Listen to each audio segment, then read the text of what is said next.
বিক্ষোভে উত্তাল ফ্রান্সের লিও শহর। এক ডানপন্থী রাজনৈতিক কর্মীকে পিটিয়ে হত্যার প্রতিবাদে সড়কে নামে হাজারো মানুষ।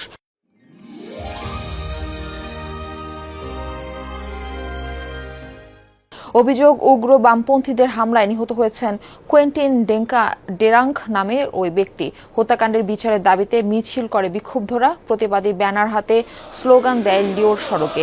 ডেরাঙ্ককে যেখানে হত্যা করা হয় সেখানে মিছিল নিয়ে যায় প্রতিবাদকারীরা। অস্থায়ী স্মৃতিস্তম্ভের সামনে দাঁড়িয়ে শ্রদ্ধা জানায় ডেরাঙ্কের প্রতি।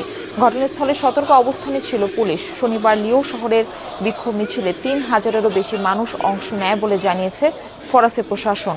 এখনো পর্যন্ত হত্যাকাণ্ডের সাথে জড়িত সন্দেহে অন্তত ৭ জনকে আটক করেছে পুলিশ। চলছে তদন্ত।